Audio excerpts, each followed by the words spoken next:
कभी कभी लोग सवाल करते हैं लोग पाक अधिकृत कश्मीर के बारे में। पाक अधिकृत कश्मीर के बारे में आपको याद है, भारत की संसद ने प्रस्ताव पारित किया था, और आज भी वह संकल्प हम सबको याद है।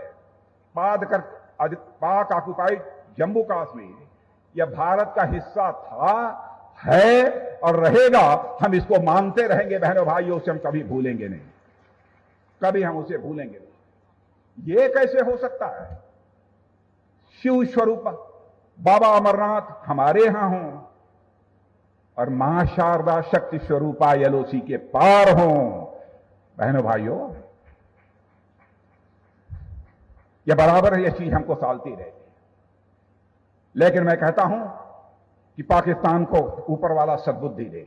इससे ज्यादा आगे बढ़कर मैं कुछ नहीं कहना चाहता। और यहां पर अंत में इतना ही कहना चाहूंगा कि मेरे बहनों भाइयों, हमारी ताकत का जहां तक एहसास हमारे पड़ोसी को है, मैं एक घटना की याद दिलाना आपको चाहता हूं। पायलट अभिनंदन को लेकर, पायलट अभिनंदन के नाम से आप सभी परिचित हैं अच्छी तरह से।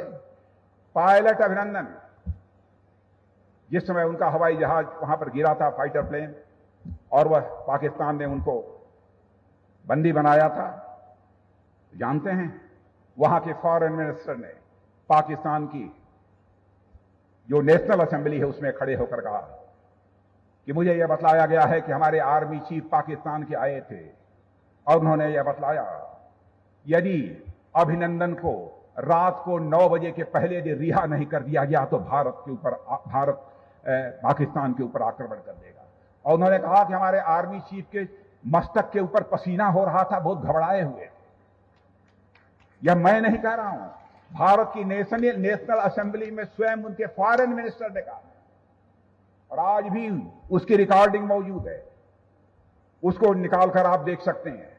तो बहनों भाइयों, इसीलिए मैंने कहा भारत कोई कमजोर भारत नहीं है, भारत अब यह ताकतवर भारत बन चुका है बहनों भाई।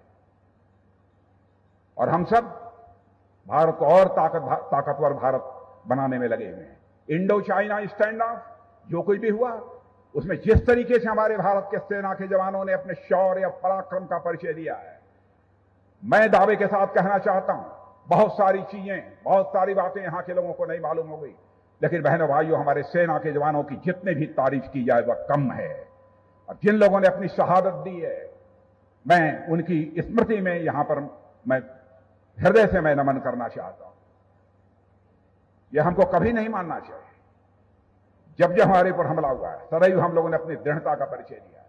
जहां तक भारत का सवाल है, रक्षा के मामले में भारत दुनिया के दूसरे देशों से प्लेटफॉर्म्स लेता था, वेपन्स लेता था, एमिनिशंस लेता था, राइफल्स लेता था, टैंक्स लेता था। लेकिन हमारे प्रधानमंत्री नरेंद्र मोदी जी ने यह फैसला किया है कि भारत इन मामलों में भी आत्मनिर्भर होना चाहिए। टैंक बनने चाहिए तो भारत की धरती पर बनने चाहिए, लड़ने वाले हथियार यदि बनने चाहिए तो भारत की धरती पर यह हथियार बनने चाहिए, दुनिया के दूसरे देशों से नहीं। और मैं आपको बतला दूं, जो भी बजट निर्धारित हुआ है, एक डेडलाइन हमने तय कर दिया है कि जितना बजट है उसमें से 68% 68% डिफेंस प्रोक्योरमेंट यानी रक्षा संबंधित यदि खरीद होगी तो उन्हीं चीजों की खरीद होगी जो भारत की धरती पर बनते हैं और भारतवासियों के हाथों से बनते हैं, उन्हीं की खरीद होगी बहनों भाई।